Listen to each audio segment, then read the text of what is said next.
Growing up, we didn't really have a very strong faith life.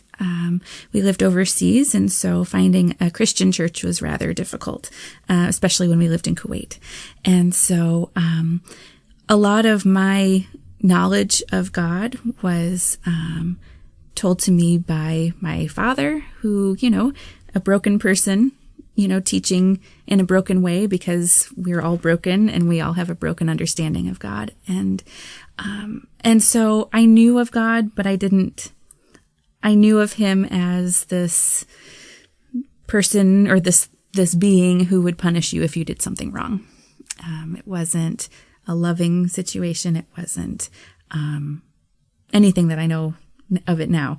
And so faith to me was more, you have to follow the rules or there will be punishment. Growing up, my dad went to church every Sunday. It was more of his parents dragged him to church. And, it was the all day sitting in the pews and just sort of a drag. And so that's where he was coming from. He wanted to believe in God. He wanted to have that foundation, I think. I truly believe that. But he didn't know how, because it wasn't, it was forced, and then it wasn't really talked about, I don't think, after Sunday. And my mom went to church occasionally, but they weren't regular churchgoers. I think they kind of bounced around from church to church and just sort of did what was expected and maybe what their friends were doing.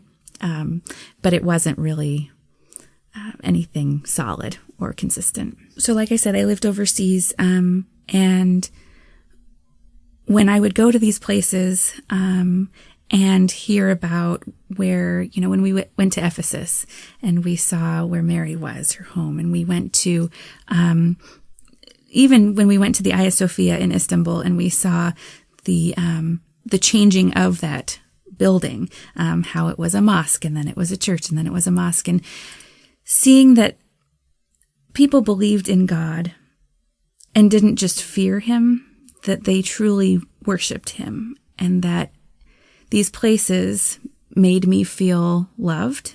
Being in these places made me feel safe, and it was a feeling I'd never felt before. Just a welcoming, loving, kind of like a blanket. That sounds maybe sort of strange, but to know that God was there, and I knew full well that God was in those places, and then to feel that love, that's what made me believe that God was more than just a punisher. He couldn't just be the image that I had of him, that he had to have been, that he has to be love, and he has to be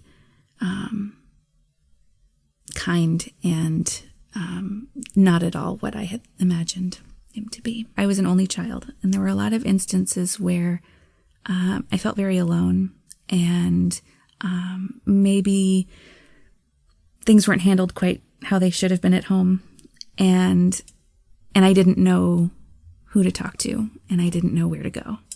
And having known that feeling of love and comfort and knowing that that was God, I began a conversation with God. He was, how young kids have imaginary friends sometimes. He was kind of my imaginary friend. He was, I didn't understand prayer, and I didn't know how to do it. I didn't really understand what I was supposed to do, but I knew that I needed someone to talk to. And that's, for the moment, that's who God became to me. That I knew if I spoke to him, and I knew that if I expressed what was going on, I felt like I could get through anything. And I had friends who were Christian, who went to church.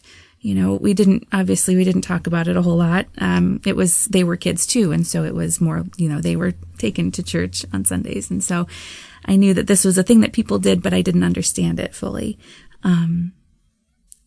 But it piqued my interest, and that idea of having a father who was kind and gentle and loving like that was very appealing. My first experiences with church had always been, you go to the church, the kids go to Sunday school, you're separated for hours, and then you come back, and I enjoyed it.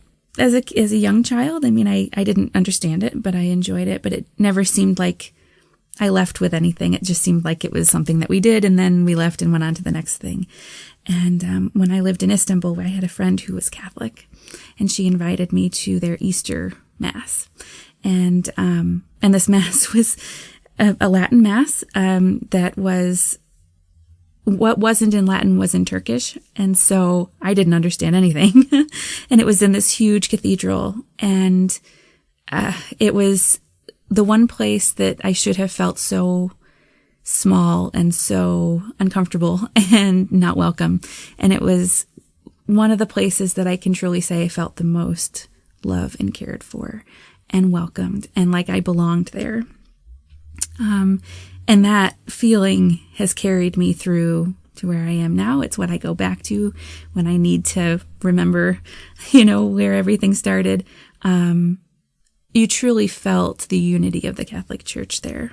And, people from all walks of life, from all countries were there. I mean, it was incredible. And most definitely, a feeling that I had never felt before. Following that experience, it followed me. And, I was young.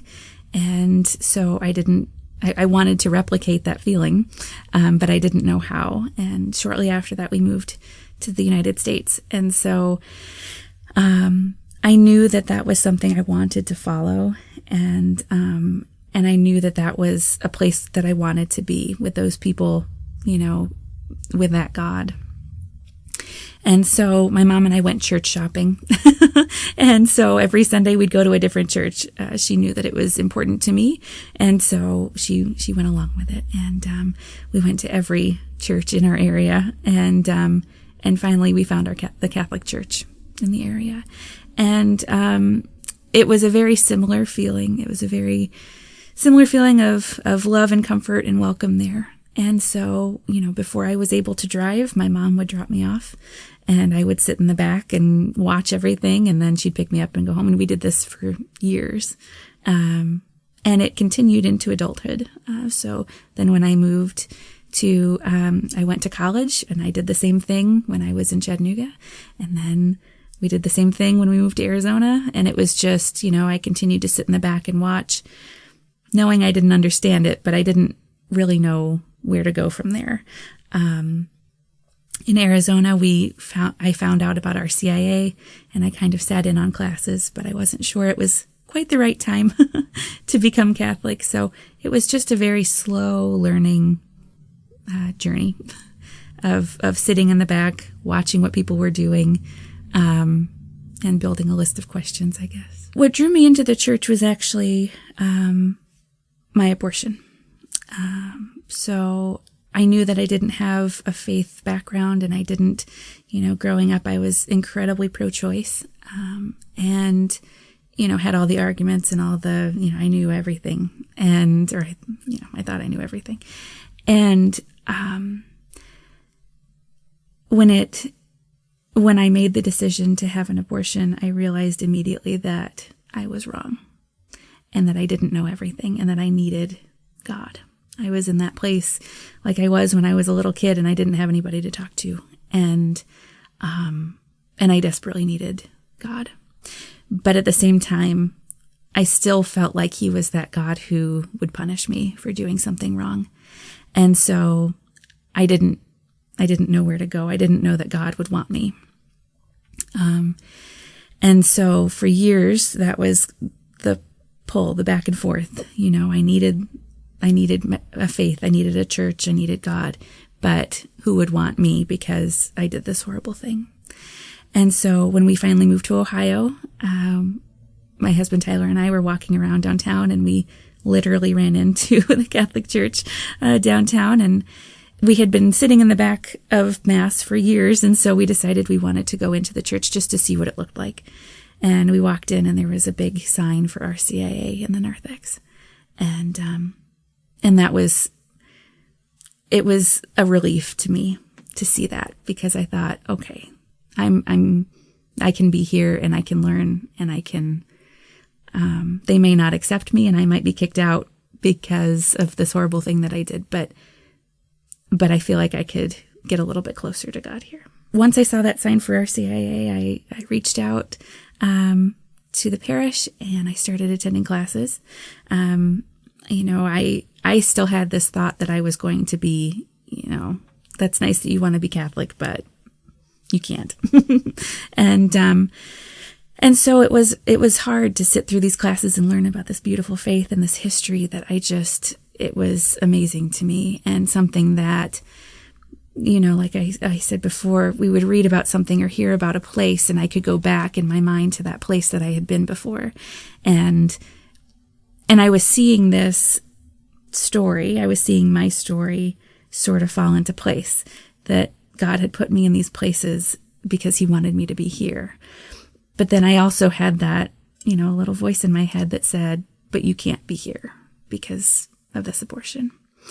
And so at the end of our CIA, right before you're going to be confirmed Catholic, you do need to go to confession for the first time. And Father Jeff Walker was leading our CIA at the time. And so I met with him and I said, this is what's happened.